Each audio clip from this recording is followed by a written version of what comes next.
Evening guys, evening guys, evening guys. It's a bit of a late one this evening, but it's all good in the hood. It's all good. Evening guys, I am just arranging my cameras because we have a newcomer. And I've swapped my cameras around a little bit so that it should look a little bit nicer. Let's just get this scooted out here. I've mixed around my cameras a little bit and try and get that nice and close in on the power supply so we can see that taking up full width. If I go back in PS Cam, make that nice and big. Device default custom. Let's go for this one. There it is. Okie dokie. Sup. So yeah, I've just swapped some of my cameras around so that we get a nicer view on the hat cam. Got a new hat cam which is amazing actually. Let's tell you guys about that. A very kind, absolute gentleman sent me a camera to use for the hat cam. So we're going to be checking out how that looks this evening. I'm just rearranging the a slightly better camera to monitor the power supply so that looks a little bit clearer on the screen here. There we go. Get that nicely in there. Get that nicely in there. Slap that over here. There we go. Okay. Needs to do the same on this one. Oh heck. Transform, rotate, and let's fix that a little bit. There we go. Get that in there. Get that in there. Slap that over there. Scope cam's a bit big actually there. Let's get that a bit smaller.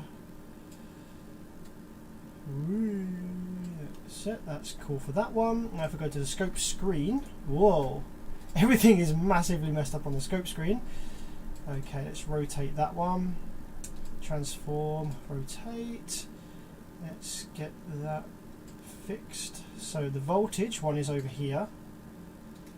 So let's put the voltage one over there. And oh, that looks so much clearer, doesn't it? If you are a regular viewer of my stream, you will know kind of how blurry some of these look. But with the slightly better camera now, it looks so much better. Okay, that one over there. That one down there, and then we can slap that on the current screen. There we go. Let's make that bit bigger over there. Shove that in there. Get the scope nice and big. So voltage and current over this side. Oh crap! There we go. Make that a bit smaller. Looks much nicer already, doesn't it? Okay, so let's check these cameras. We need to get, oh, there we go, there's a chat. So we have main camera, top down camera, which looks really jerky. I can fix that just by disabling and re-enabling. Oh, there we go, that seems to have sorted it. We have the scope cam, we have the side cam, and we have a much better hat cam. This looks so much better, doesn't it, to what we were using with the dash cam. The dash cam from my vehicle. Like I said, a very kind gentleman sent me a new camera to use as the hat cam. Do you remember on Tuesday we were talking about what camera should I use for the hat cam? We were like trying to brainstorm some ideas of a camera that was 60 frames a second, that was capable of 60 frames a second, and that was nice and smooth, had autofocus and a good camera to use that's USB. And without saying a word, one of the viewers from that live stream, who happened to know my address because I do some repairs for him, literally sent me this camera, and it arrived on Wednesday the next day, but I haven't actually streamed. No, it arrived on Wednesday, but I couldn't use it because it's USB-C, so I had to buy an adapter wire. So now this is the first time I've been able to use it, and yeah, it does. It looks absolutely so much better. It's much smoother. What you're currently seeing is 30 frames a second though, for some reason. I tested this camera downstairs on the big PC. I've got a big powerful PC downstairs. It did come up and give me the 60 frames a second option, but for some reason on this PC it's not giving me the 60 frames a second option. OBS is set to 60 frames a second, but for some reason this one doesn't give me that option. Look, if I go in and I add a video capture device, this is the hat cam, go in here, slap that up there, oops, so you can see what I'm doing at the same time. So if I now go to the settings for this camera, open it up, you can see that the highest FPS comes up as 30, which is not correct. It should be 60, and on the PC downstairs it did actually come up as 60, so I'm not sure why that is. Maybe if I just delete that and I enter a new one, video capture device, make a new one. Oh no, because I'm already using it elsewhere, aren't I?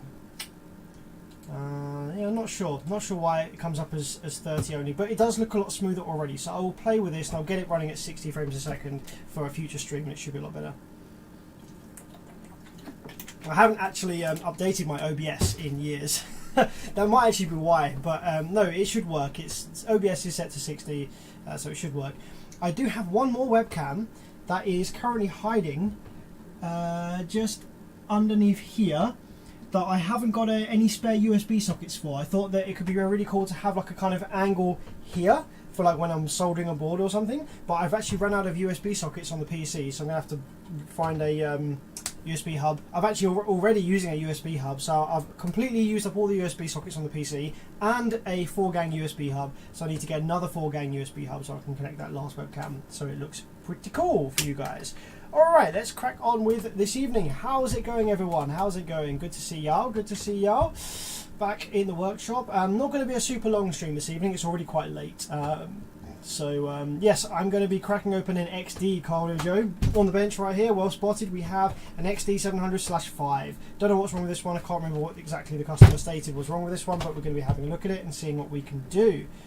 Haven't gotten to PM, we'll PM you soon. No worries, Darren, no worries, no worries. New hat cam, nice, new hat cam. Yo, yo, yo. Yeah, thanks for jumping on, guys.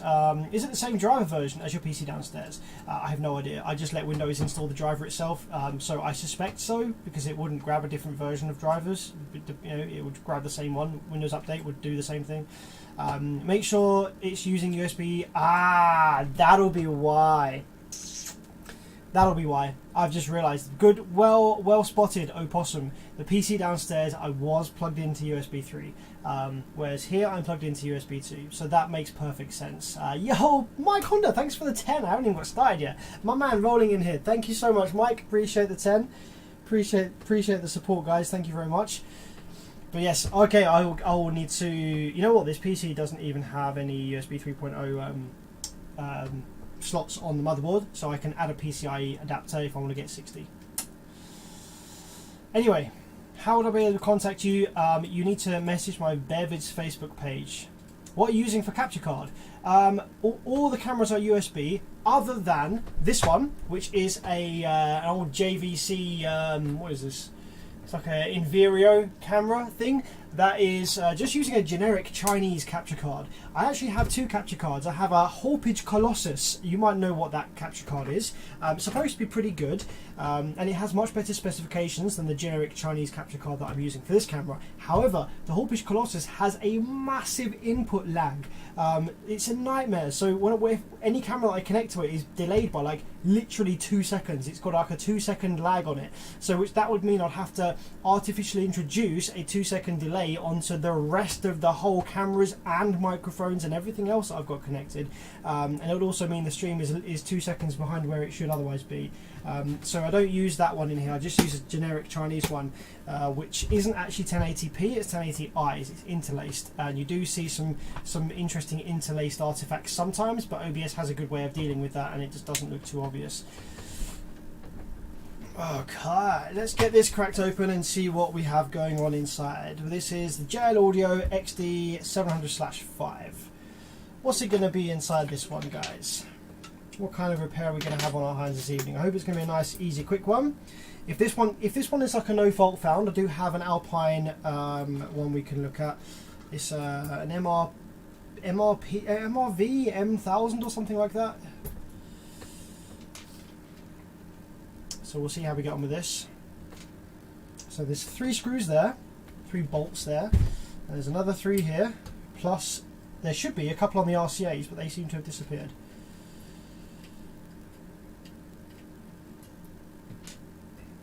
One, two, 3. Let's use my hat cam, seeing as the kind gentleman did send it to me. So I can actually angle it as well. So I can angle it down. I can angle it up a bit higher as well. Look at all the mess, all the junk of driver cards and screws and stuff like that. Dead MOSFETs. Every now and then I do clear off the desk of like old dead MOSFETs and stuff, but they tend to build up there. They do tend to build up there a bit. Louis says, really enjoy watching your videos. Man, I appreciate that. Thanks very much. I do enjoy doing them. They're good fun. I enjoy doing the streams. I tell you what, I enjoy doing the streams more than I do making videos, because doing the streams is easy. Because I just have to sit here and do my work and click stream, and it does its own thing. I haven't got to edit anything. I haven't got to, like, you know, get a camera out and actually start making a video. Streaming is very easy. That's why I do probably more streams than anything else. Shove the ground in here. So yeah, we're going to try and power it up first, I think. I can't remember what the customer said was wrong with this one. It either had no power or no sound, or it was in protect. That's a lot of stank on the desk. It's not too bad, man. You see, honestly, you should ask some of your local technicians for pictures of their workbench. I've seen some other technicians in the UK. I've seen their workbenches, and they're a lot messier than this. This is relatively calm compared to some. Thank God for the high refresh rate. Yeah, it's a lot nicer, and it is kind of wide-ish angle as well. So,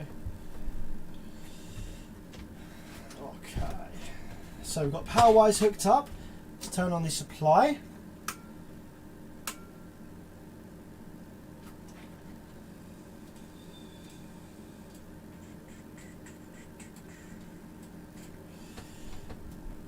It's a lot clearer, isn't it? Look at how clearer the how much clearer this one is, and the refresh rate is so much faster as well. Little things. I guess I noticed that because I look at it all the time. But you might not notice that. So let's try and power this up and see what it does. Ready? I'm not going to probe anything, so might as well just show you this screen. Okay, so it is built rail. We've got 1.1 amp worth of idle current draw. Now we can't actually get to the output MOSFETs on this board. So this is the preamplifier board right here, and it kind of sits over the rest of the board. In here, there is actually the main clamp that clamps down some surface mount output MOSFETs to the heatsink underneath. The heatsink is on this side. It clamps down the output MOSFETs, which are all surface mount. Now the fact the amplifier has just come on and is drawing 1 amp worth of idle current draw is a good sign. Now usually I would now go ahead and probe all of the output MOSFETs to see whether we have switching on the low side for, you know, low side drain and stuff like that. But in this case I can't get to them. But what we can do is we can actually probe the speaker terminals, and all we have to do is, as long as we make contact to the terminal, we can take our oscilloscope and zoom right in. If I go to channel 1, zoom right in here, and you'll see the leftover switching waves. You'll see the leftover waveforms from the Class D switching making its way through the filter network. So if we probe the ground, you can see that's what the ground looks like. A little bit noisy, but it's not that bad. Then the output from each channel through the filter network looks like this. So here we know for a fact that this channel is oscillating because we have the residual noise coming through the filter network. So we can just check that for all channels to make sure every channel is actually oscillating. So we've got one here, that's definitely oscillating, that's definitely oscillating, that one looks a little bit funky, but it is oscillating. That one looks quite a bit different. Ah, that one doesn't seem to be oscillating. You see how the ground and the output is kind of the same here. These ones don't appear to be oscillating, which is sub-channel. Unless the filter network is just that much better on the sub-channel. So it looks like we've got oscillation on all channels, he says. Where's that gone? Oh, the screw's fallen out of the of here. So you've got oscillation on what looks like all channels other than the sub channel. Okay, let's put that bolt back in that fell out. That was obviously unscrewed all the way before it was sent. So now what we want to do, the amplifier does come on, it doesn't go into protector or anything, so we can plug an RCA in, and oh, that's been stripped, that has, I think, maybe not. We can plug some RCAs in and we can see whether this has any audio output on any of these channels here. So we have on the top here, we have RCA input. We're going to shove it into channel 1 to start with. Turn the signal generator on. I should have a camera on the signal generator, but oh, I probably can have a camera on the signal generator because I can use this camera to capture both. Yeah, I'll set that up another time, but that would work. That would work fine. So signal generator, let's go down to 50 hertz. 50 hertz on the signal gen. A little bit of input signal. Let's sort out the settings on top here for what we need.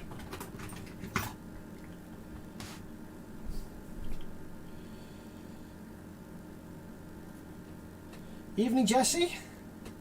Always good to see you on the stream, Jesse. Okay, so we want to make sure that I'm going to stick it in 2-channel mode. The reason I'm going to stick it in 2-channel mode is it makes it much easier. I haven't got to keep moving the RCAs around all the time. So 2-channel mode, which is what it's in already. Remote level mode, that's fine. We're going to turn all of the filters off. So high pass filter off, low pass filter off. Turn the input sensitivity down to minimum on all channels. Yo, David, thank you so much for the 20. What's up, my man? That is insane. Thank you so much, man, for that very, very kind donation. Big dollars rolling in. Thank you so much, man. I really appreciate that. If you've got a question, you want anything answered, I'll give you some of my time, my friend. I'm happy to help. So all the filters we're going to keep off. And that should be it. We should now get output on all of these channels with just one RCA input. Actually, we'll get output on 1, 3 and sub, and if I flip the RCA into channel 2, we'll get output on channel 2, 4 and sub. So let's see what we get. We need to turn the oscilloscope to the correct settings. I'm going to go down to 5 milliseconds and reject high frequency, turn that voltage up a touch, and flip this amp upside down again. Flip her around so we can see the top. There it is. Okay, so let's power it on and see if we get output on channel 1 to start with. Okay, solid LED, that's good.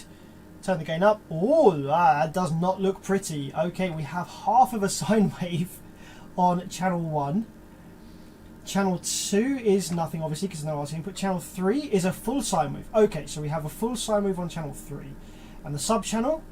We do actually have output on the sub channel. Interesting. So that just goes to show that there is better filtering on the sub channel. I can actually explain why that is, obviously, with the filtering, the Class D filtering. So the sub channel may possibly work on a lower Class D switching frequency because it doesn't need to be as high, because it doesn't need as high a bit rate or sampling rate for the lower sub frequencies. Secondly, the inductors, the low pass filters, the inductors that filter out the Class D switch wave, can be a much higher value, I think it is. They can filter out a lot more higher frequency noise because they're only really designed to be passing subwoofer frequencies, whereas the low pass filters on channels 1, 2, 3 and 4 are designed for full range audio. They need to be able to let through 20 kilohertz and above, a little bit above 20 kilohertz, without affecting it. So therefore they will inherently let through a bit more Class D switching noise because they aren't filtering as low. Their filter range is much higher. So that's interesting and that's cool. So we do actually have audio output, clean audio on channels 3 and sub. So let's flip the RCA, let's put it into channel 2 now, which will give us output on 2, 4 and sub. So channel 2 is the bottom half of a sine wave. Okay, channel 4 is janky as well, the bottom half of the sine wave, but very janky, and the sub is clean. So I have experienced before, this can actually be just bad switches on the top of the board here. So what I'm going to go ahead and do now is I'm actually going to play around with these switches while looking at the sine wave here to see if it changes. So if I flip it to, what are we in, channel 2 now. So if I flip it to 4 channel mode, okay, that seems to make the wave pretty much go away. 6 channel mode doesn't change it either. Okay, it's not really changing much. Filter mode doesn't change much either. Whether it's high, that's a high pass filter, so that technically should be attenuating this signal, but it's not. So yeah, engaging the high pass filter on channel 2 should start changing that signal, but it doesn't. So I reckon this actually is a preamplifier fault. I think this is a preamp fault. Let's go to channel 4. Changing the filters doesn't help either on channel 4. Input sensitivity does change what the wave looks like. It looks horrendous actually as we start to go up on the gain. Okay. Just changing this knob, do anything? No. So the filters don't do anything.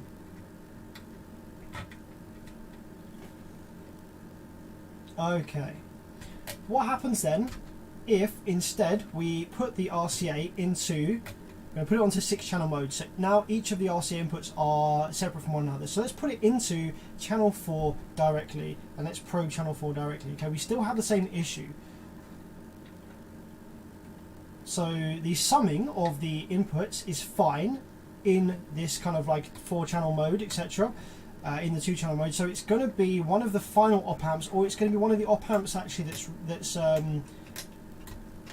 doing the filter network, because yeah, this doesn't do anything. This should be changing the output wave quite significantly. We're going from off to band pass to high pass.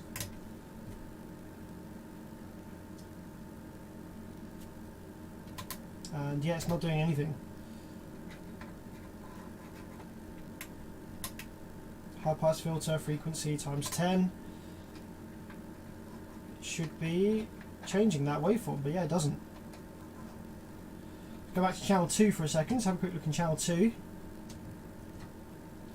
Channel 2. Whoa, that is nasty. Yeah, okay. Definite preamplifier fault, I reckon. This is. So whatever the issue is, it's before the gain circuit. So I reckon it's going to be the filter circuit. I think the filter circuit is probably before the gain circuit. And again, changing these knobs doesn't change the signal in any way. But channel 3 is okay. I think channel 3 was okay, wasn't it? Yeah, channel 3 is beautiful. Does the filters make any difference on channel 3? No. So yeah, the filters aren't doing anything. So it's going to be a preamplifier fault. This might actually take a little while to find.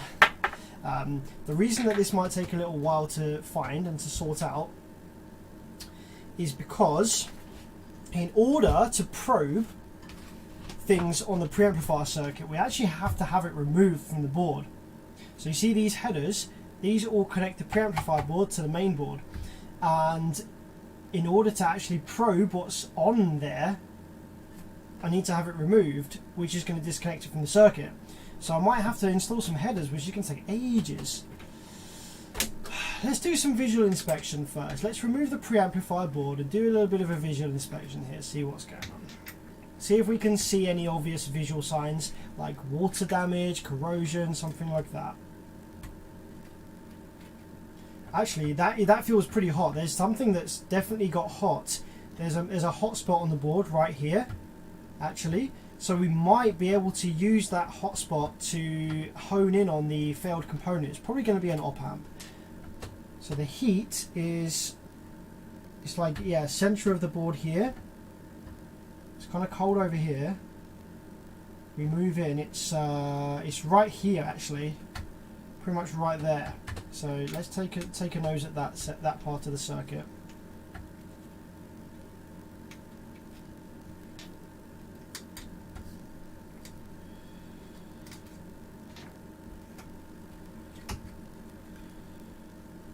Yo! Thank you so much for the 35, whatever that currency is. Not sure what that one is. That is awesome. Thank you so much, my friend. Israel here. That would be an Israeli currency.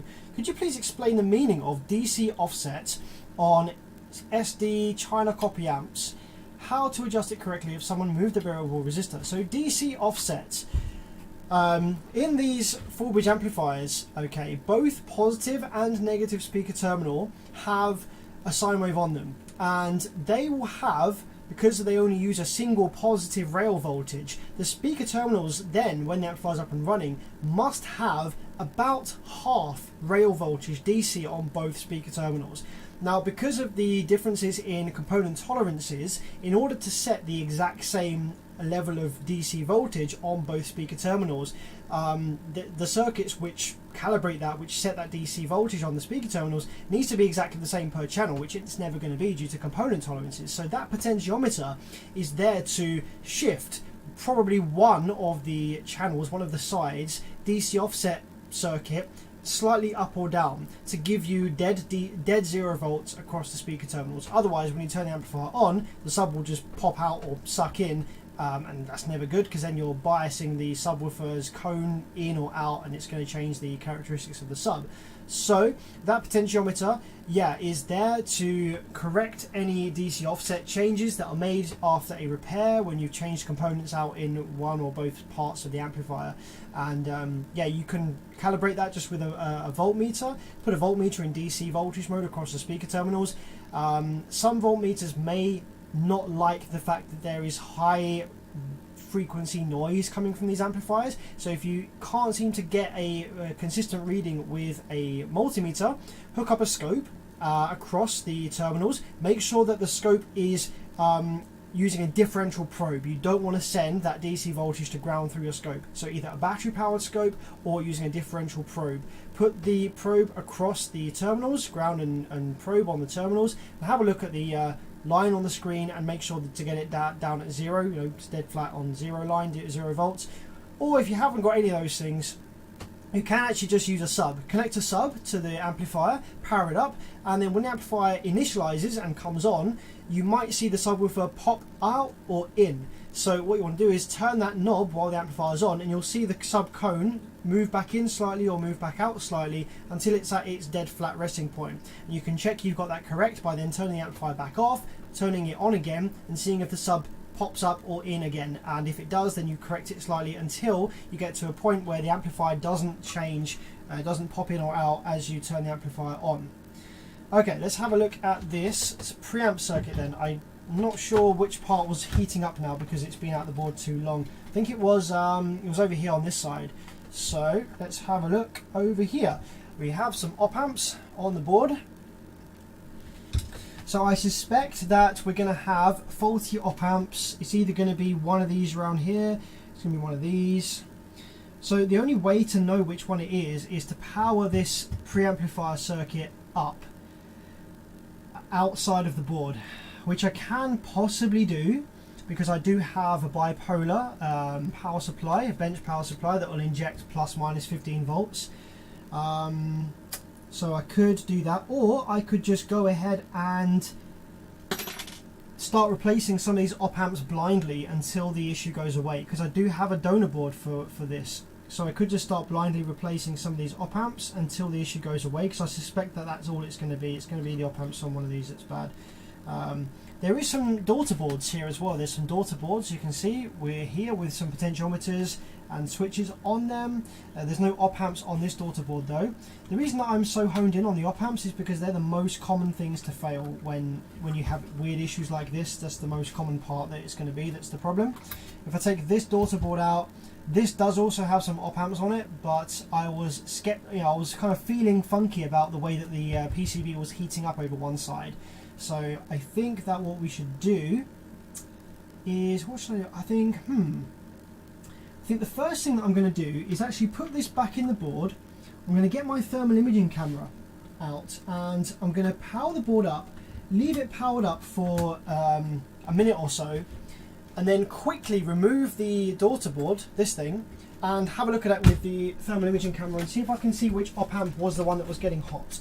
So let's take the thermal imager. and turn it on.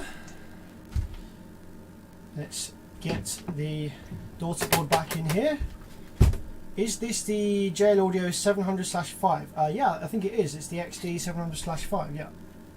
Let's get this back in here. Make sure all the headers are lined up properly.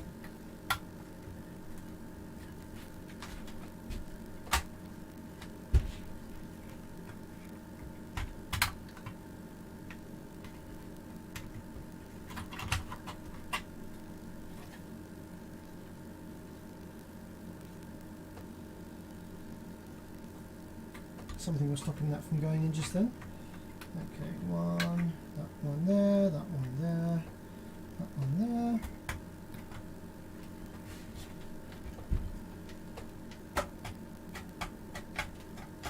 Okay, what's stopping you from going in then, my friend?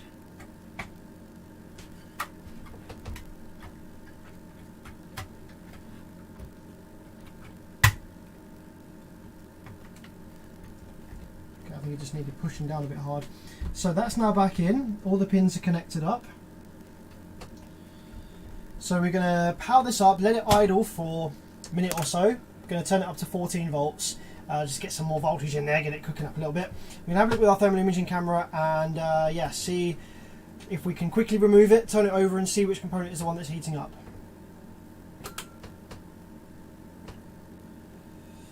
Okay, so let's just give it a minute and see what happens.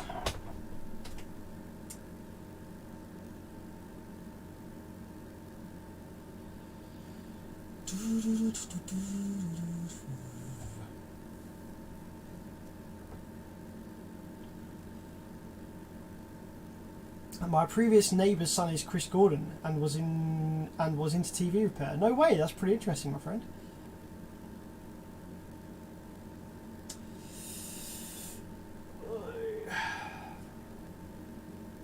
Funnily enough, Bear Vids, the name Bear Vids did actually used to be a porn website.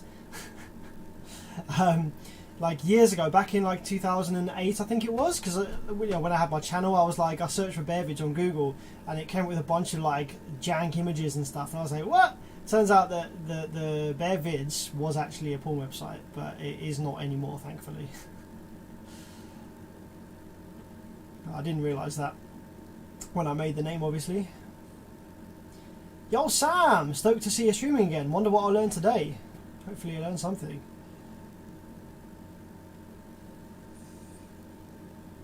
Elliot says, is this the JL you said you had to repair the other night? Or a new one? I think this is the one I said I had to repair the other night. Yo, Rob, man, thanks for the 25 bucks. Jeez, that's very kind of you, my man. How is the Proton doing? And landline phone... Got a landline phone. Man knows Rob was here during the Streamers finale. It always cracks me up when people quote that. It was a very funny time. Thanks for sharing all knowledge. Before I started watching, I didn't know anything about how amplifiers work. Have a coffee on me. Man, that is a fancy ass coffee. Thank you so much for the 25 bucks, Rob. Really appreciate that. I am trying to do a life update video, which will include details of the Proton, how that is looking now, the van, the house tour, workshop tour, a few other bits, you know, what sound systems I'm using around the house, because old subscribers will be interested in that. But it's always a case of like wanting to wait until like everything's tidy and like I've done a few bits to the Proton before I make the video. But I think I should maybe just make the video with everything exactly how it is now, rather than keep waiting. How's the new hat cam doing? Yeah, it's Jeremy. It's looking fantastic, actually. Got a very kind viewer sent through a Logitech Stream Cam. So stoked about that. Really, really kind guy. So yeah, it looks much better, doesn't it? It's a lot smoother. Looks nice and clear as well. So that's all good. Hamilton, Sam, I hope you're doing great, buddy. Much love from East Tennessee. Appreciate you, buddy. Appreciate you. Thanks for jumping on.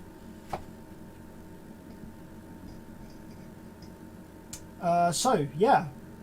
It actually looks like this is all heating up pretty evenly, so I don't think I'm really going to have much to go by here.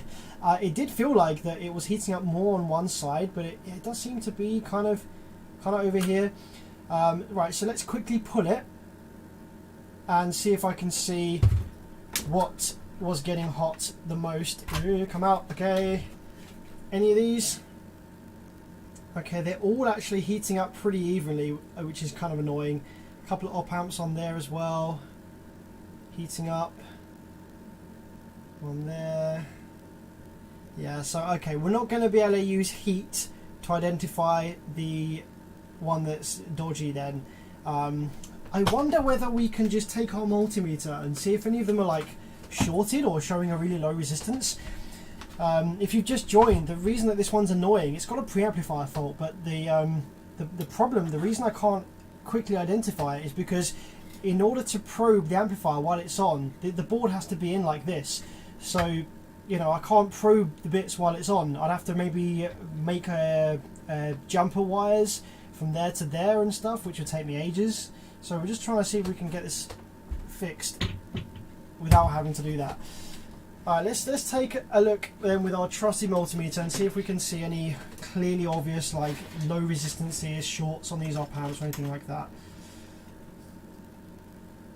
If we can't, then it might just be a case of batch replacing like a bunch of these. I don't think that the issue is going to be these ones.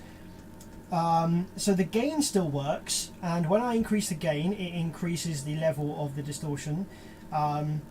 The filters, none of the filters are working, so it's going to be one of the op amps that is responsible for the filtration, I reckon. So let's just start probing some of these and see if we can see any obvious low resistances or shorts. Guys, if you see anything obvious, give us a shout, give us a shout. Some of these pins are shorted by design, you can see them on here. But yeah, just kind of looking for anything obvious. Yo, Matt coming in with a 10. Jeez, man, you guys are on fire this evening. Fuck me, thank you so much. Ridiculous, ridiculous donations. Thank you so much, man. I literally never expect that. I have the same amp. I need to replace the gain potentiometer, channel 1 and 2. Can you tell me the pot resistance so I can replace it? Yes, I probably can. You've got the same amp. You need to replace the gain potentiometer, channels 1 and 2. So, channels 1 and 2 is 1 and 2, which is going to be this one right here. The gain potentiometer is the top one. So, you, my friend, need to replace that with a... Oh, usually they say on them. Oh, here we go. It says on the side here. That capacitor is in the way. Okay, the marking is 20A2031NC. I'll write that in the chat. Maybe Google it and see if you can find out what that is. 20A 203. I'm sure someone will be able to tell you before I get on there. 1NC. That is the potentiometer that is in this amplifier for the channel 1 and 2 gain potential, gain pot. So have a Google of that, see what you can find. I'm sure it will come up with something. You don't need to replace it with the exact same one, just something that is compatible in terms of resistance, and not just the resistance bandwidth, but also you want to try and get one that is either logarithmic or linear, because that does make a difference to how the potentiometer behaves as you turn it. I'll get this freaking thing back in now. Right, that goes in there. That one must have to go in second. Nope, you have to put them together first and put them both in at the same time. Yep. Like that. Sam, what's up, brother? What's up, my friend?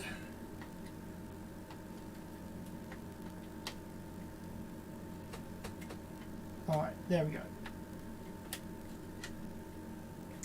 So we were looking for obvious resistances. Tom just got a new job. Man, congratulations! Congrats to Tom in the chat. Always good times when you get a new job. Hope it goes well.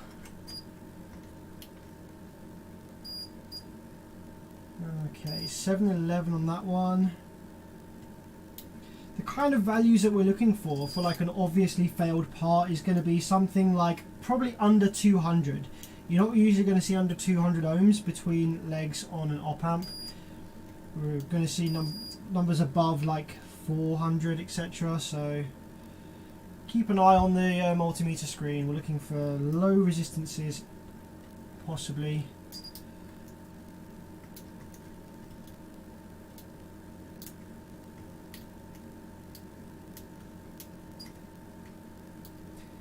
some of the legs here are deliberately connected, so like these two for example, that's intentional.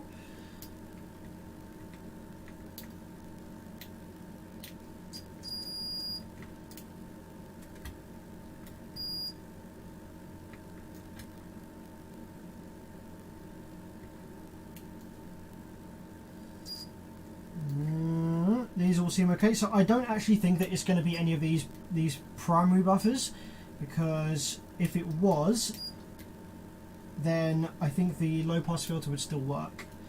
I think it's going to be one of these larger ones up the back. They tend to go funky more often.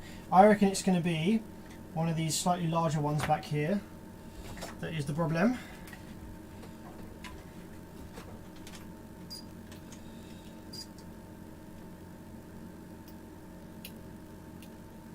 Now we might not actually see any like obvious low resistance that gives a telltale sign as to which one's faulty, but I'm just checking in case we do. We've got a low resistance between these two pins here. That's a dead short. That might be by design, that might be intentional though. Let's go ahead and check to see whether that is the case on one of these other ones over here. Yeah, it kind of is between... Which pins is that between? Outer two? No. It's these inner two here. That might be by design. Can never be too sure where these traces go. But that's something to bear in mind, that there is a short between these pins on this one right here.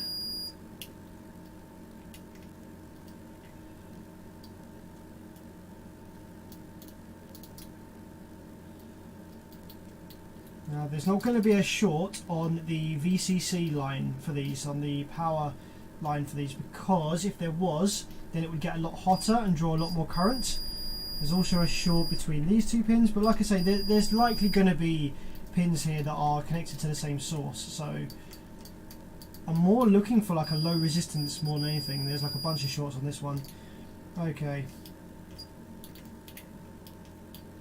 Yeah, I think that we're probably the next best thing to do would just be to start replacing some of these op amps, like just sort of like guessing.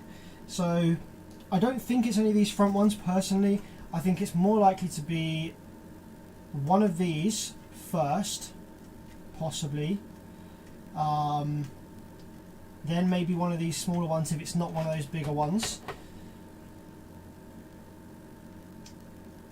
It could also be, oh, there's like a whole bunch of smaller ones over here as well. I think these are maybe output buffers. It's unlikely to be those because, like I say, the low pass and the high pass filters, or the high pass filters aren't working. They're not functioning.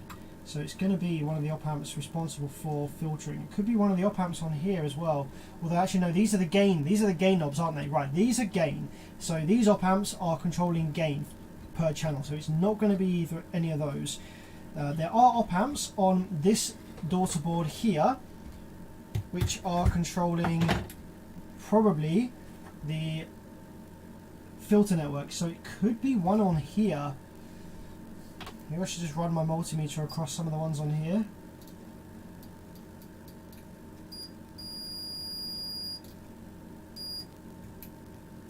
So maybe we should replace the ones on here first.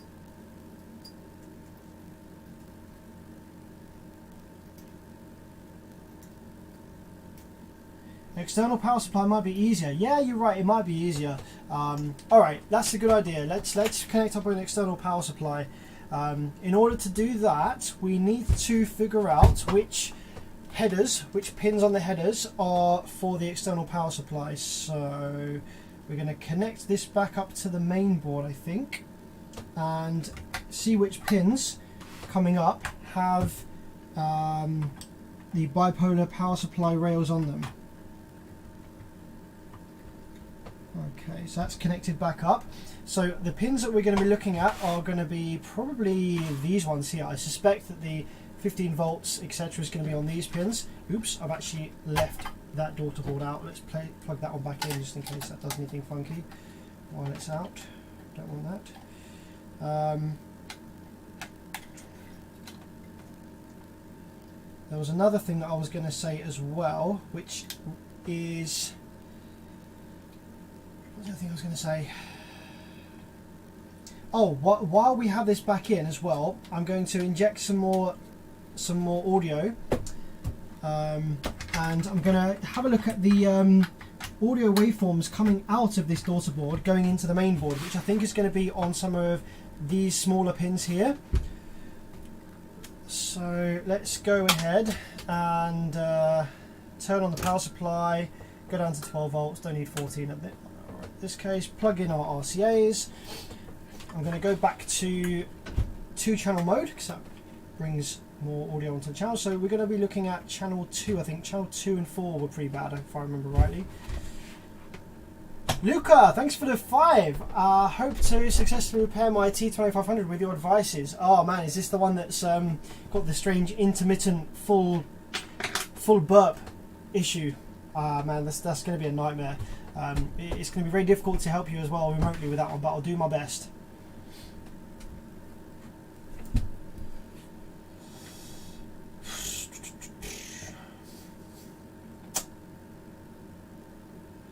Okay, so power up and let's see what voltages we have on and around here.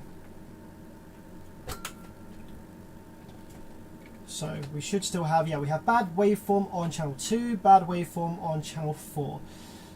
So let's probe the pins over here. We're looking for bipolar supply voltages. We have 15 volts on this third pin from the right at the top. We also have to, okay, so I think these two pins are connected together. We have negative 15. Okay, so there's positive 15. There's negative 15, so that's our bipolar supplies. We have plus 5. Oh crap, we have 15 and 5. I don't have the ability to inject plus minus 15 and plus minus 5. I can either inject either one or the other. So I might just have to do one at a time. Inject plus minus 15 first and see if we find anything weird, and then inject plus minus 5 and see if we find anything weird. I mean, I do have the ability to inject both. Or maybe I can just run wires from the main board up to the daughter board and forget all the others. So I could do that as well. I do have some patch cables I could maybe do that with. Yeah, maybe I could just use this amp as the supply. So I get this amp powered up with some of these pins, and then we go 15, negative 15, 5, negative 5, and ground. Oh wait, there's negative 15 over here as well, negative 5 over here as well. Oh man, there's like a whole bunch. Plus 11.9 over there, plus 2. There's like a whole bunch of DC voltages around here, but I think it's quite obvious that the main bipolar supplies are this one, this one, this one, and this one. That's the main bipolar supplies. Let's have a look at what we've got coming out of this board here. So we've got RCAs going in. We've got these. This is going to be used for the factory to probably program some kind of logic board. Okay, so that's a negative 15 volts, positive 15 volts. Is there any audio on this one? Ah, okay. We have on this one, we have 15 volts, but it has some audio on it. Yeah, look. If I AC couple my scope, we have 15 volts, but it has some of this on it, which is actually looking like what we have on the output of the amplifier. So it does look like here, one of the op amps is sending its VCC supply voltage to its output, because we have positive 15 volts with audio on it. We should never really have that. So that suggests that I've got it on 2 of the pins here, 3 of the pins. So 3 of these pins have 15 volts with audio waveform on them. That's not a good sign. But that's cool, because that means that we can now follow these traces with the board removed to see which op amp they're connected to, and we can maybe trace back that way. Let's continue on and see what else we find. Okay, that looks nice. There's a good clean waveform. That's what we want to see on one of these pins here. That's probably going to be for channel, for the sub channel. That will be for the sub channel. That looks pretty bad. That's janky waveform with positive. That could be feedback though. That could be feedback from the channel that has this on it. Yeah? Because I imagine there'll be some feedback from the amplifier circuit into the preamp board. So that could just be feedback because that's not DC biased. So we're going to ignore that one for now. That looks clean, that looks nice. That's probably sub-channel as well. That looks not that great. Yep, that looks pretty bad, but that also could be feedback. Got these two pins over here. That looks clean, that looks clean. Okay, let's go to this top board over here now as well. Negative 15, positive 15. So these pins that I'm probing just now, these are going to the daughter boards. Yeah. So remember, there's daughter boards with the the knobs and potentiometers connected. These headers go to the daughter boards. So the fact that we've got DC offset waveforms on here suggests that it's either coming from this main daughter board or the ground daughter board. And we can actually confirm that by removing this main daughter board, removing the ground daughter boards, putting this back in and seeing what the audio waveforms look like before they go into the ground daughter boards. Hopefully that makes sense. I'll show you that in a minute because I suspect we'll need to do that. These pins are looking okay at the moment. That's just your supply voltages going in there. Nothing on any of these pins. We have half of a sine wave on this one, but it's not offset with any DC. So that suggests that that's not the issue. That's just being fed with that. That is half the waveform offset with DC, not offset with DC as well. Nothing on any of these. That looks like a broken waveform again. That looks like a broken waveform again. And over here we have clean waves. That's going to be for the sub-channel. Yeah. So you see this is the sub-channel gain circuit. This is the channels 3 and 4 gain circuit with the broken waveforms, and this is the front channel gain circuit with only the top of the waveform showing up. So, okay. Now, this is where it might get interesting. Let's remove this daughter board. We're going to remove both of these granddaughter boards. That's what I'm calling them. And we're going to have a look at what those waveforms look like going into these granddaughter board headers. So if the issue's on this board, then they'll still look bad. If the issue is on these granddaughter boards, then they'll look good. Shove this back in here, nice and carefully.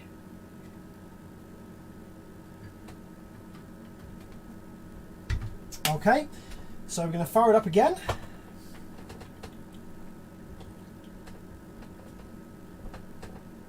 A PC power supply can emulate all of these voltages. I don't think a PC power supply can emulate plus and minus 15, plus and minus 5. I know it can do plus and minus 5 at differing current levels, but it can't do plus minus 15. I think it can do plus minus 12 though, especially the older power supplies. A lot of the older motherboards did use those negative voltage rails. Alright, so now we have those granddaughter boards removed. Let's turn it back on and see what the waveforms look like.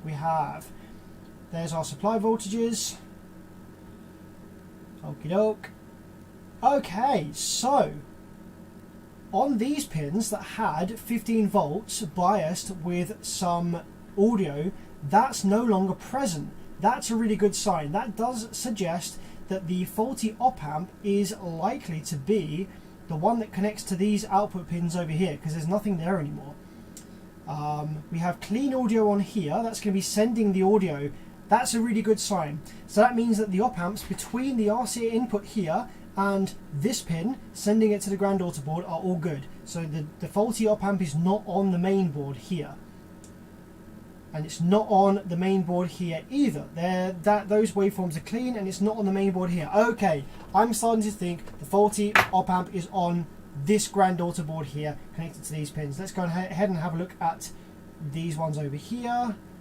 There's no audio on these, and that's because the filter network is before the gain potentiometers. We are starting to make sense of this. Alright, so the way that this circuit works, signal comes in, It then gets passed to the filter network, which is going to be this one. So this is the filter network, and then once the waves have been filtered, then they get sent to the gain circuit to increase or decrease the level. So the fact that we don't have any audio input to the gain board means that the issue, we have clean audio waves going into this granddaughter board, so the issue is on this board right here.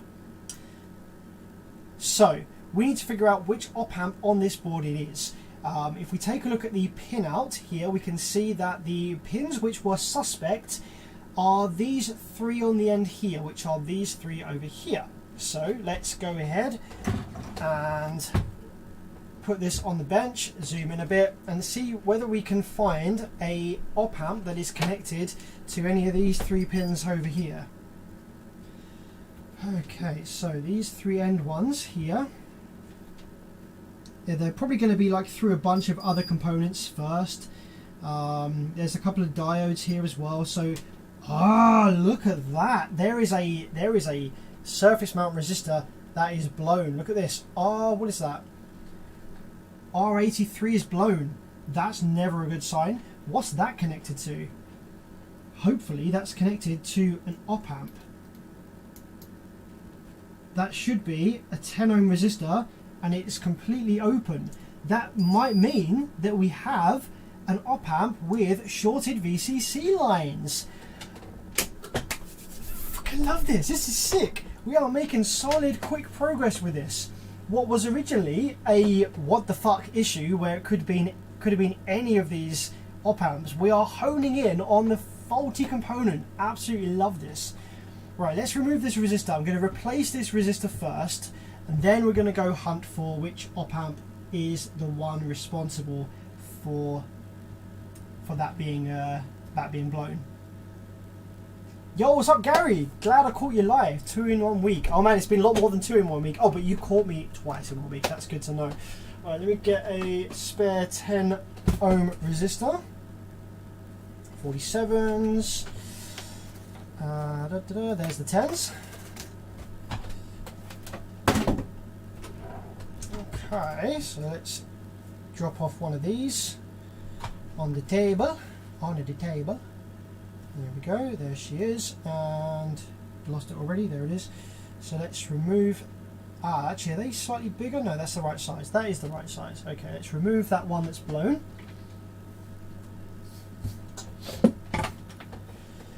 Now this is making sense.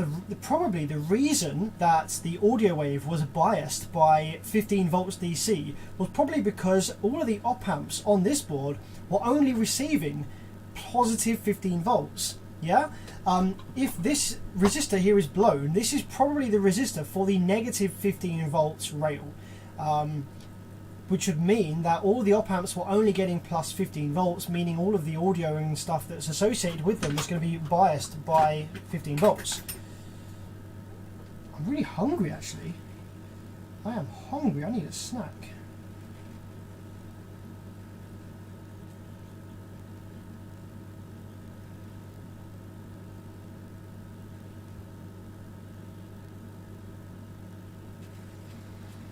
Broken completely in half, that resistor.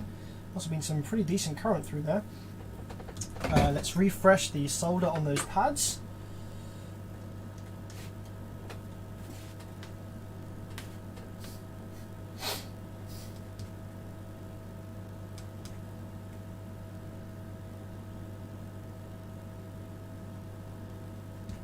Come on, heat up. There we go.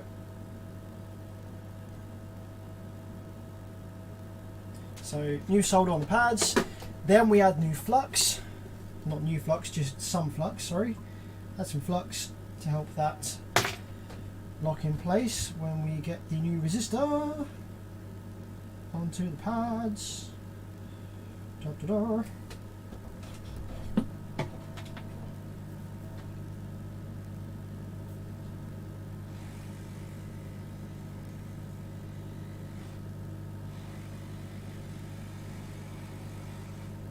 Oh, come on, man.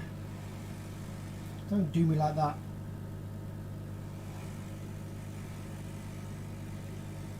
There you go. Nice. Does it look better with this light off? No, it doesn't. Okay. Cool. So that's the new 10 ohm. It's actually a little bit smaller, I just realised. It's a little bit smaller than that one. But to be honest, there shouldn't really be any current that would blow any of these resistors passing through there under normal operating conditions. So let's try and find our suspect op-amp. There is a fun way that we could do this. We could actually connect a current regulated power supply to the you know, to the other side of this resistor, the side that's connected to the op-amps, and ground, and we could actually dump some current into the board and see which one of these op-amps gets hot. But let's just see if we can find it with our multimeter first, shall we?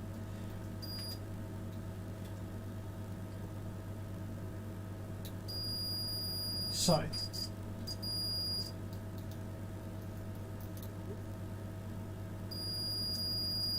we're looking for an op-amp that has continuity on more than its VCC legs for this one.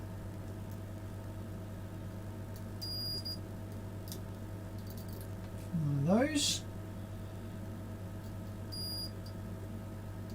One of those. One of those. One of those. One of those. Move along a bit. One of those.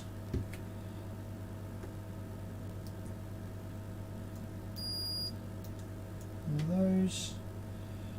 We might have to inject some current here, guys, if we can't find it with the multimeter.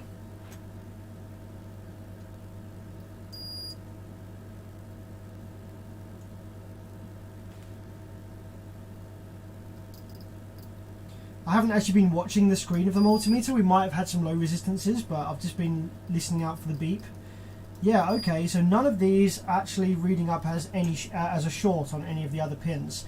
So let's just check some of the diodes around this area, just to make sure we have no shorts over here. So we're looking for something that has a direct connection to this 10 ohm. Maybe this cap? No. Any of these bigger caps?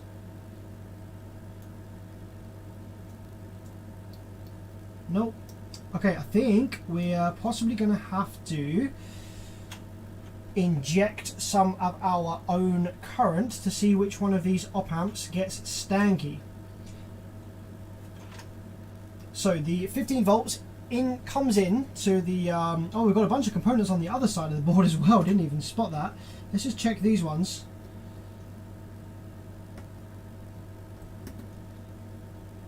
No, they're fine. It's probably going to be one that's just gone like low resistance internally. So we have the auxiliary supply voltage coming in on this pin. You can see it here, this pin, and the trace comes round to here. So I just need to connect a little small wire here on this side of this resistor, which I can do now.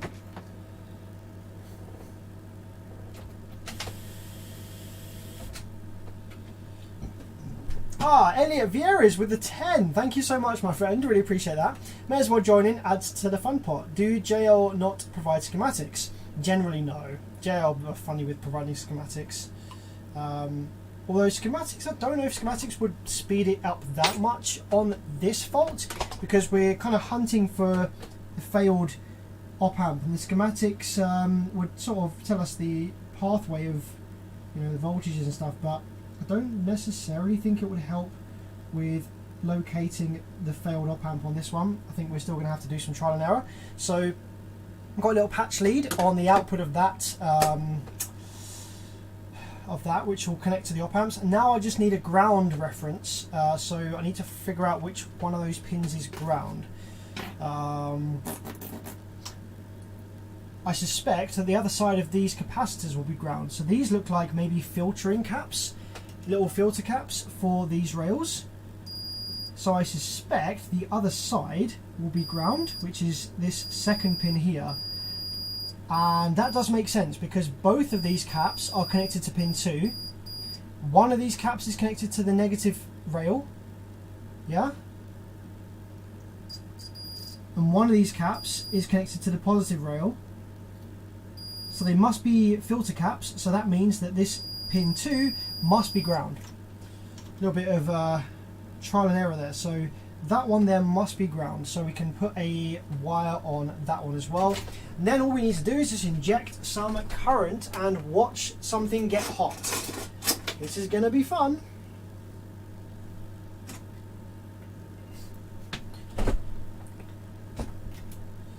Just need to find my patch leads somewhere in here. Should have some. That'll do, that'll do. Yo Reese, how's that going, man? How's it going? Change capture cam. Yes, someone sent me a hat cam. They sent me a Logitech Extreme Cam. So kind of them. Massive thanks to the dude who did send me that. Really, really kind. So yeah, the ground is on the second pin here, pin 2.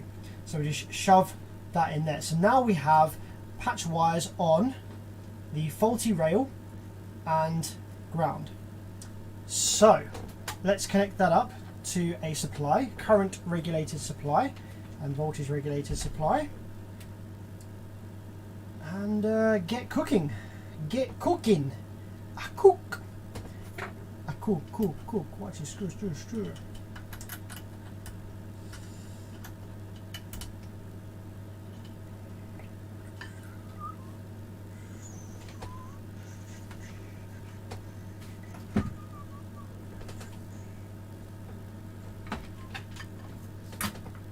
Okay, so positive goes in here, which is the rail that has a likely short on it,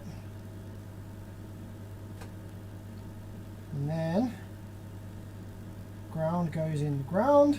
Just connect those wires up gently, just touch them on there like that. I'm good. How's it going tonight? It's really good tonight, actually. Making some progress on this. Okay, now I need to go ahead to my power supply, turn the voltage right down on the power supply.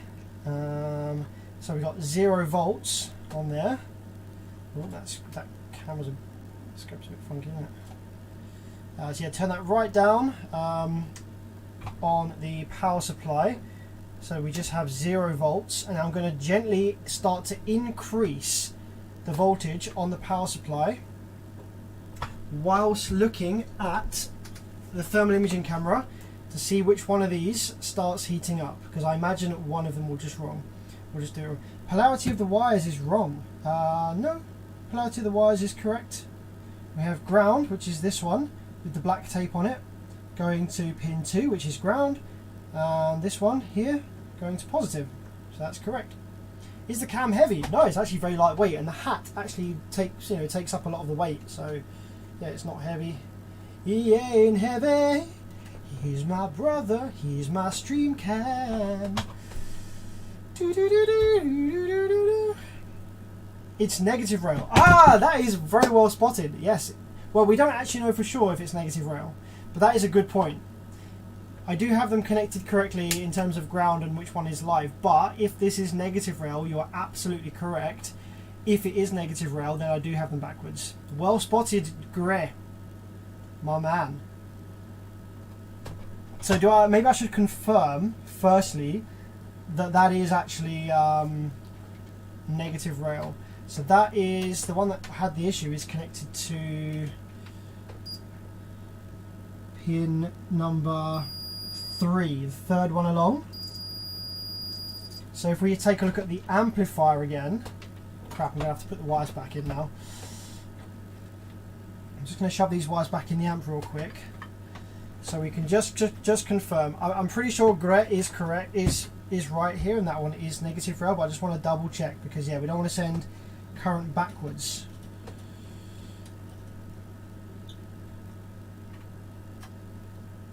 Oh, Straight Up Kicking the Nut says, yeah, get the data sheet for the op amps. That is another good point. We could just very easily do that. But I've already started putting the wires back into the amp now, so we're going to do it the amp method to confirm which rail is rich. So it's the third pin along. Get that over, and let's have a look. Put them in the wrong way around? See, I'm trying to do this too quickly. I think I might put them in the wrong way around. Did I? Round, yep. Put these in backwards now. I'm trying to do these too quickly.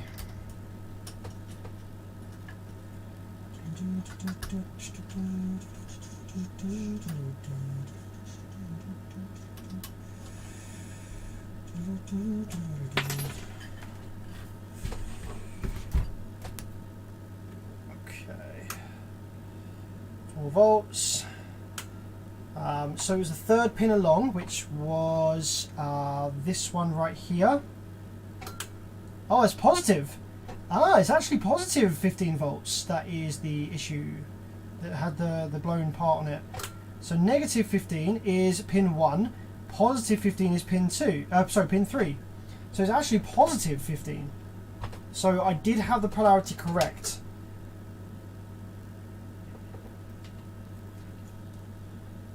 So pin 1 is negative, pin 3 is positive.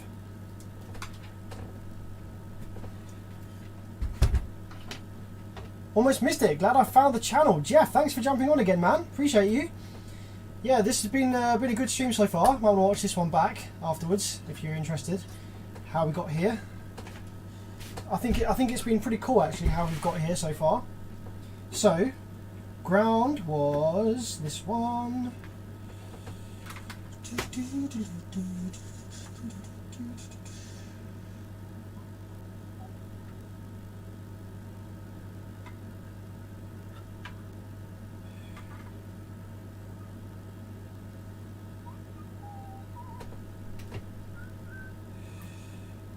That one up in there.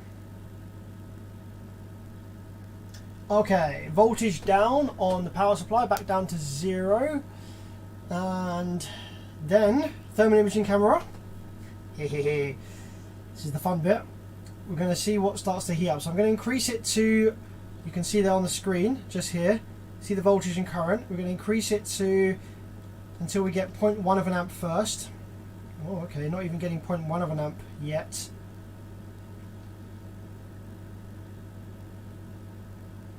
Volts, no current draw. Is there any heat on here yet? No. 4.5. Oh damn, this might not actually tell us where the faulty component is. Is anything starting to heat up yet? 6, 7, 8. Is there anything heating up?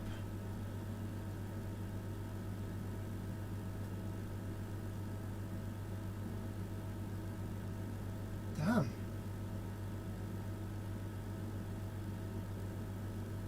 I wonder whether something got in to the circuit board and shorted out one of the rails, which caused that resistor to blow. Aha, wait a minute, we got something starting to get hot. Something starting to heat up. What is it? Looks like it is... Oh, it's difficult. It looks like it might be on the other side of the board actually.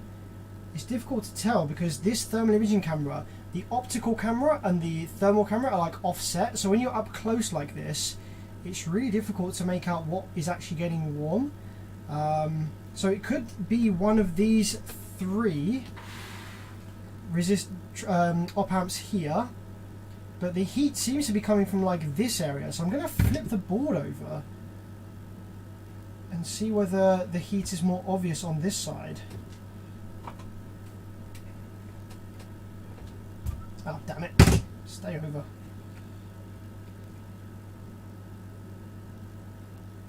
Okay, there we go.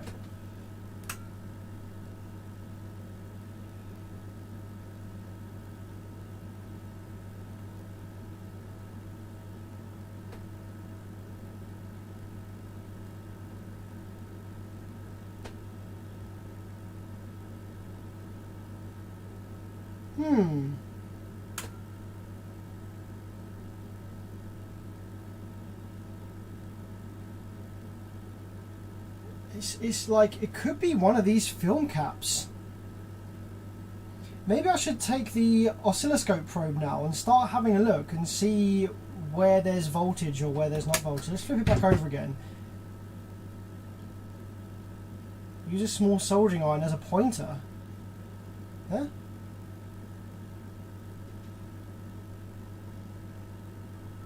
Oh, I see. Yes, I can use my soldering iron that gets hot to point at things that will show me also what's hot. That's a very, very good point. Hawaiian amps. That is a very, very clever idea. Okay, the heat seems to be on the back of the board here. That's where I can see it mostly. I think it is possibly one of these op amps in the middle section here. Although there's also one over here that's kind of heating up a little bit as well. But you see, the thing is they will heat up under normal operation. Like, nothing's heating up excessively, you know what I mean? This kind of looks alright. I'm wondering whether I should connect this back into, you know, the amplifier with that resistor replaced and see whether, you know, what happens. Maybe something did get in the board which shorted something out, which has now left the board and caused that resistor to fail, and, you know, now there's not actually a faulty component, it's just that resistor blew. Was that resistor the issue? That resistor was dead, so that might be the only issue. I am actually going to plug this back into the board and see whether the resistor blows again. I've got plenty of 10 ohm resistors, it doesn't really matter to me. If the resistor blows again, then yeah, we'll continue looking for the faulty component. But yeah, no current makes no sense, exactly. Why would that resistor blow? That resistor has only blown because high current was passed through it. So I've put voltage and current on the other side of that resistor to ground, and there's no current draw, so it doesn't make any sense. Maybe there's a load on the volume potentiometer board. I don't think so, Gray, because each of these own granddaughter boards has their own I think they have their own supply, or maybe not. Actually, you could be right. You could be right. There could be a load on. The load could be on this one, maybe. No, actually, no, it's not. I'll tell you why, Gray. Because this board also has its own 15 volt supply resistors and caps. So that's the same circuit that we've got on this one that had the blown cap. So the issue definitely was on this board. Whether it still is or not, I don't know. That's what we're about to find out.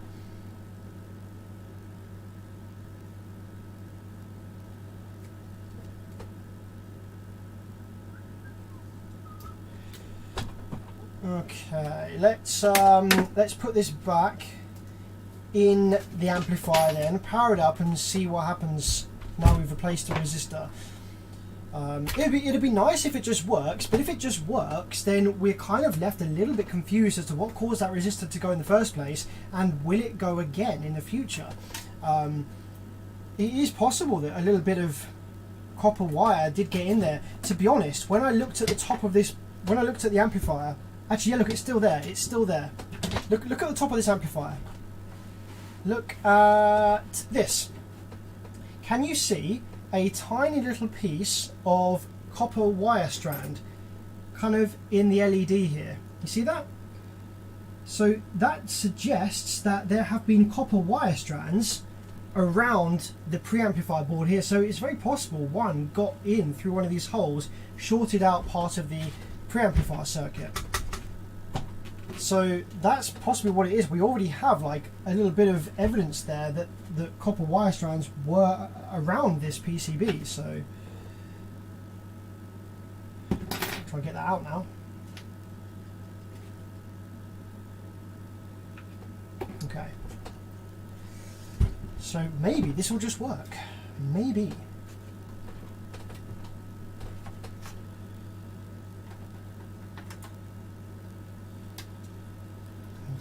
There, that one goes there. I hope you guys are enjoying the new hat cam. I think it does look a lot better, doesn't it? Nice and smooth, nice and clear, autofocus as well. Good vibes, good vibes.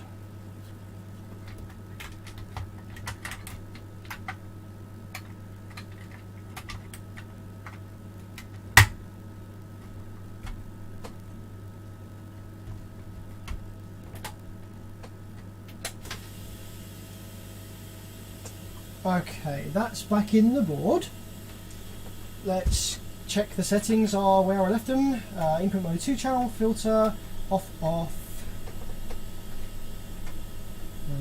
Yep, input sensitivity down at minimum.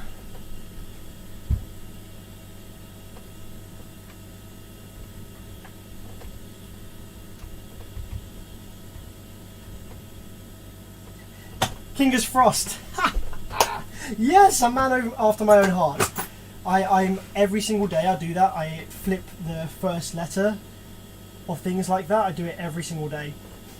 The best one is when I went into Asda, into the shop, and I was looking to buy a new fitted sheet. That's a really good one.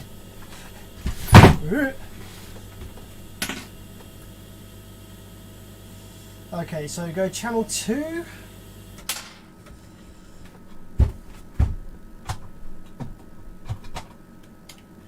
Okay, well, let's see what happens then, shall we?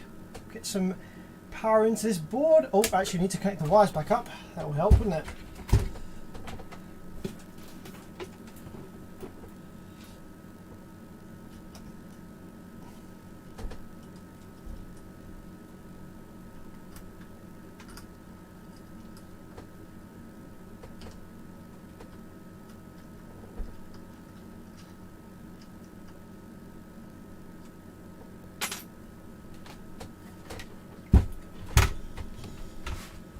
Okay,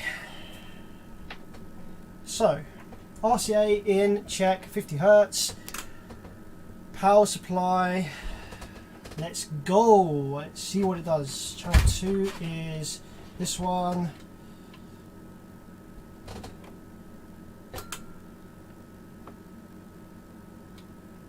Hey, there it is!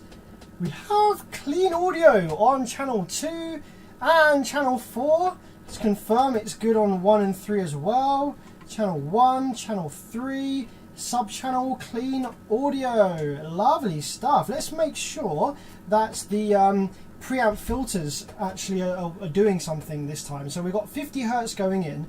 So if I go to channel 1 and I introduce a high pass filter, that should obviously completely change the waveform. Technical specialist was like, I knew it would work. So high pass filter, yeah, there we go, look at that. 10 times high pass filter completely gets rid of that waveform. If we increase the high pass filter, yeah, that is fixed, my friend. So yeah, that was definitely a little swath of wire that got inside the amplifier and caused that to fail. Nice. Just a tiny little 10 ohm resistor as a result of, yeah, must have been a little swath of wire. I think what might be a good idea with this amp would be to completely disassemble it, strip the board out of the heatsink, just to make sure that there's no more little strands of copper wire floating around inside the heatsink. I don't think that I could knock them out from here like this. It's all kind of sealed off. So the worst thing would be if a swath of wire got onto the Class D drive circuit or the output MOSFETs. That would be a disaster. So because there have been bits of wire floating around in here, I might strip it out, just clean it out, new thermal paste, all that junk. So yeah, that was a pretty good one, wasn't it? Guys, I did say at the start of the stream it was going to be a nice short one this evening, so I think that's all we've got time for tonight. It is almost midnight and I don't want to stream too late. I'm actually very hungry as well, might get myself a snack. So any last questions? I'm going to do about another 10 minutes of Q&A. If you want to ask me anything, got any questions bugging you, got any amplifiers that are giving you grief, give me a shout. Come through on the chat, and we'll do a little bit of Q&A for a couple of minutes, and then I'll head off.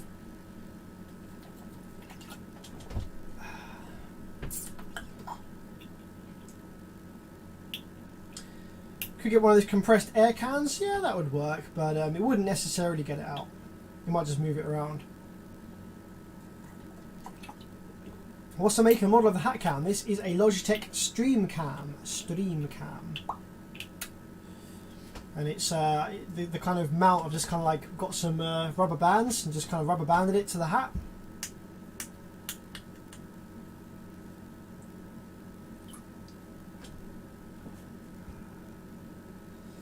Great cam. Yeah, it seems to look alright, doesn't it? I can't take full advantage of 60 frames a second mode because I only have this plugged in through USB 2.0, not via USB 3, and in order to take advantage of the 60 frames a second it needs to be in USB 3.0. So thermal camera model, I don't recommend this thermal camera. It's honestly a cheap piece of crap. It was expensive, it was like £250, but I don't recommend this. It's just it's a Amazon friendly, Amazon cheap basic KK Moon. It's a generic like shitty piece of crap, really low refresh rate, really low resolution. If you are doing this kind of work, I recommend getting a FLIR or something that's higher resolution. They are expensive though, aren't they? Thermal cams. What can IRF 540 replace with in a Class AB amp? You don't need to replace it because IRF 540s are readily available and still produced. So replace it with the original component. You don't need to change what part you're using. Just use 540s in there. And make sure that it's not the N variant. You want IRF 540, not IRF 540Z, not IRF 540N. Make sure it's the standard version because the N and the Z have smaller dies. They're still the same part, but the die size is a bit smaller and they can't dissipate as much energy as heat, which you do need to do in a Class AB amplifier. So make sure you're grabbing the standard version.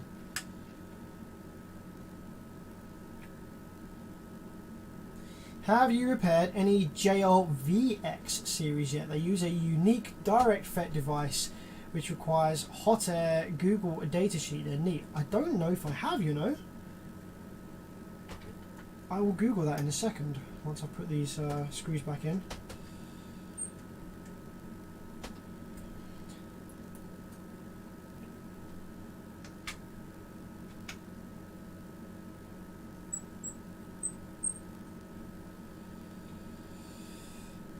Why on some amps, when you connect an oscilloscope probe to the channel shorts out? The only solution is to reverse plus minus to see the wave. Because this is something interesting that you obviously that you may not realize about car amps. Okay, so on a car amplifier, or actually any amplifier that gives you the ability to bridge it, on most car audio 2-channel amplifiers, left channel, okay, the positive speaker terminal is the positive speaker terminal and the negative speaker terminal is ground. However, on the right hand channel, the positive speaker terminal is actually ground and the negative speaker terminal is an inverted positive. That allows you to use channels 1 and 2 independently with the phase between left and right speaker being correct, but also allows you to quickly wire it bridged without having to flick a switch, without having to change mode or flip polarity of one of the channels. Allows you to run bridge mono without having to do anything. You just connect the wires across the two channels. So what happens in your case when you connect your oscilloscope ground to the right hand channel negative, you're actually shorting that channel through the oscilloscope ground. So always connect your oscilloscope ground to the non-bridgeable terminals. So if any of the speaker terminals are used for bridge mode, they are live. Any of the terminals that are not used in bridge mode are ground. So bear that in mind. RP502, wow dude, thanks for the 20, holy crap, thank you very much my man. He says, I have an old school amp that's giving me grief, but I'm not sure anyone can help this dumpster fire. I've been enjoying the streams lately, bro. Thanks man, I appreciate the enjoying the streams, but man, send a picture of the amp and the details to my Bevis Facebook page invoice. I might not be able to help, but I might be able to throw a tangent your way that you might not have considered perhaps. I get the impression that you're very experienced in amplifier repair yourself, so I might not be able to really offer you any advice other than what you've already tried, but who knows, might be able to try something. Crossfire, it's a Crossfire VR 1000D. Elliot says, what VR headset do you have? I have a Pimax 5K Plus. It's the super wide field of vision headset. I've got a 1080 Ti driving at the moment, which doesn't quite do it justice. Waiting for the 4000 series to drop. That'll be a massive jump in performance. I'm well excited if I can get my hands on a 4000 series card. That'll be banging. Ow!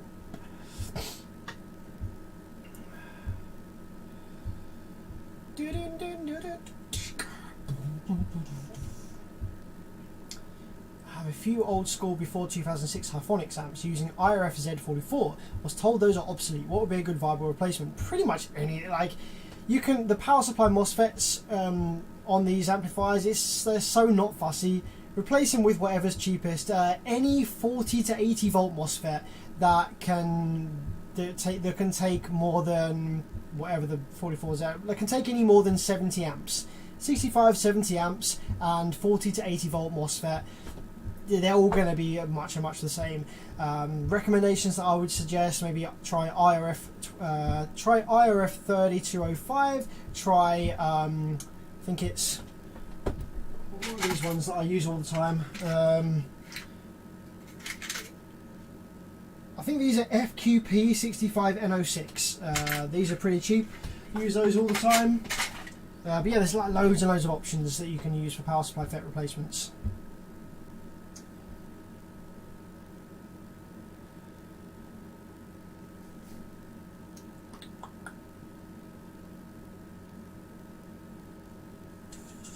I bought some IGBTs from AliExpress that are fake as fuck. Only using main distributors from now on, getting impossible to get parts nowadays. Yeah, great. I understand your issue. Yeah, definitely. The stuff from China, absolute nightmare. Stuff from eBay, Amazon, most likely to be fake. I've been burned on drive ICs. I haven't actually bought any FETs from China because I just knew that they would be fake. But chips I thought would be more difficult to fake. But yeah, still been burned.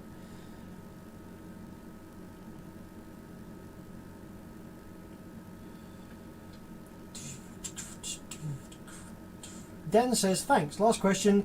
I see you're using probe without ground on the channels. Do these amps share same power ground? Yeah, so basically the way that I've got my workshop hooked up is the my bench power supply that's up here. This is my bench power supply. So I have a ground wire from the back that runs round and connects to my oscilloscope ground, which is on the front here. So if at any point I need to decouple the power supply ground, which is basically just this is the negative terminal. So I have the negative terminal connected to the oscilloscope's ground at all times, which means that I don't need the really annoying ground wire hanging off my probe. It does mean that my measurements on the amplifiers are a bit more noisy on the scope screen, but usually I'm probing high voltages, so the noise is minimal. But if I do ever need to make some critical waveform, wave-shaped measurements with the oscilloscope, then I will actually just take the probe ground wire and I'll clip it onto the ground reference right next to where I'm reading, and that cleans up the waveform instantly. So yeah, I just do this for ease. Yeah, it makes it a lot nicer. Easy way to double check if it's safe to hook up your scope to scope ground to the speaker ground is to use a DMM in DC voltage. If it has any DC voltage, it's not safe. Yeah, that would also work, I guess. Isopropyl alcohol is a lot cheaper than thermal imagers and just as effective. That is true. Yeah, I do use the isopropyl alcohol sometimes. However, it's not always perfect because in this instance, the components were only heating up by about 5 degrees. So the ambient temperature was like 20 degrees Celsius and the components were like 25, 28. And that's not enough for the isopropyl to evaporate significantly faster than the other components around it. And also, what I tend to do actually, I do use isopropyl alcohol, but what I tend to do is I tend to use the thermal imaging camera to gauge the rough area of the circuit that has the overheating component. Then if I can't pinpoint it using the thermal imager, I just spray the isopropyl alcohol and see which component it evaporates from. I do use that trick all the time. Sam, have you seen anything in the new Surge audio amplifiers? Never seen one, no idea what's in there, so unfortunately I can't give you any info on that. Yeah, never seen one. Haven't even seen any guts pics. So send me some pictures of them to my BearVids Facebook page and I'll have a look. Just seen the price on the Pimax. You must be serious about VR. I bought it second hand and it cost me £400, 400 British pounds, second hand.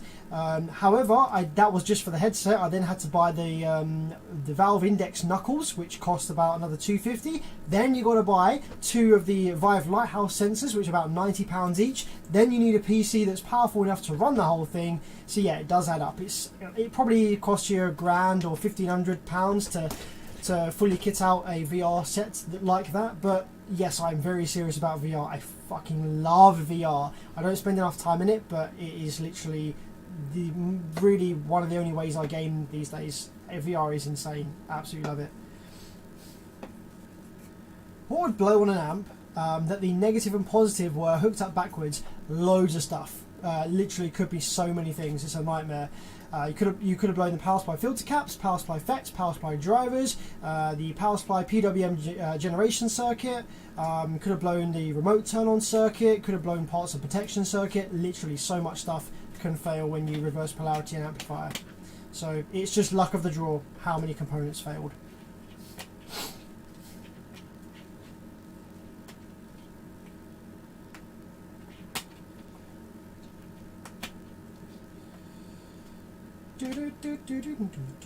Surge's S&I. Oh, okay, it's just generic stuff then. It's probably as good as any other. Yeah, nah, fuck that.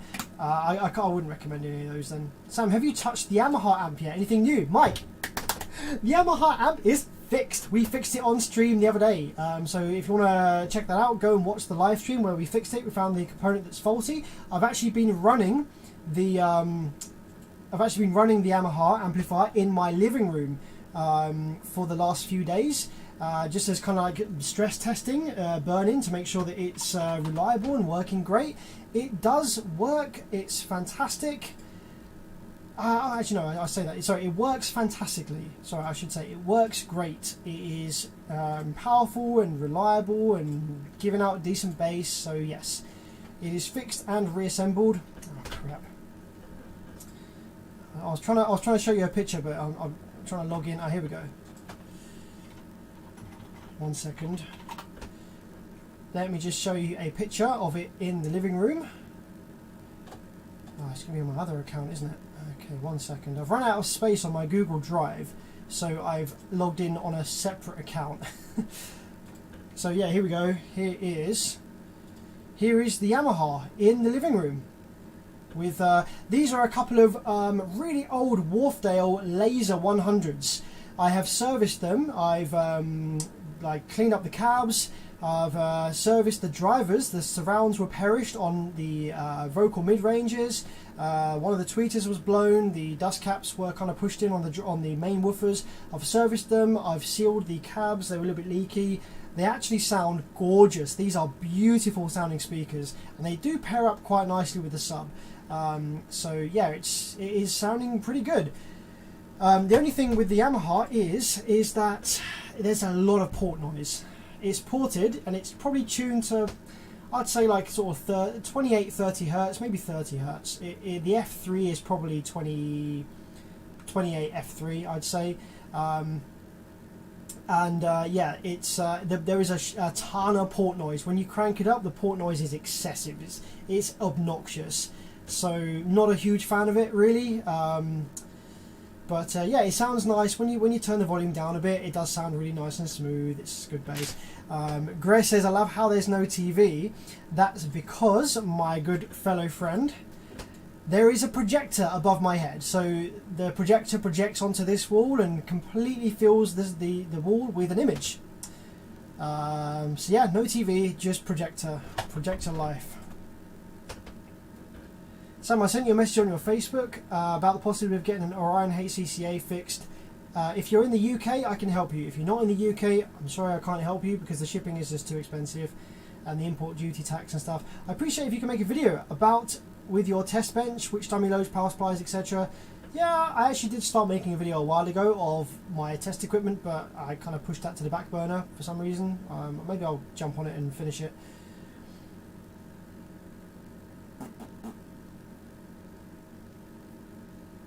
Yamaha's good. any Dolby Atmos stuff in your house? Nope, I don't have any surround sound. Basically, the rooms in my house are too small to benefit from surround sound. I could maybe get away with a 5.1, but the sofa's pushed right up against the wall because the room is tiny. That chair there that I was sitting on, that sofa's right up against the back wall. So 7.1 is pointless. 5.1 I could do, but the speakers would have to be at weird heights and stuff. I honestly get more enjoyment out of a good stereo setup. The stereo imaging is great in there. I do just need to sort out the room acoustics because I have a slap echo because the walls are just parallel and they have no soft furnishings on them. So I need to sort that out. But yeah, I'm staying stereo for now. Once in the future, if I get a bigger house with a dedicated cinema room, I will, yeah, definitely get a surround sound system hooked up in there. Alright guys, I'm absolutely starving hungry. It's gone midnight, so I'm going to get a midnight snackarooby and then get some sleep. I've really appreciated you guys joining me for the stream this evening. You guys have been absolute legends tonight with the donations rolling in. I cannot thank you enough. Honestly, I do this just for fun because I like talking to you guys while I'm working. I don't expect any donations, but you guys roll them through anyway. So massive thanks to anyone who did donate this evening. You don't need to donate to ask questions. I will generally answer them anyway. But yeah, massive respect to anyone that did donate, and I will see you maybe tomorrow, maybe next week with some more amplifier repair live streams. Have a great evening, have a great rest of the weekend. I'll see you next time. Bye.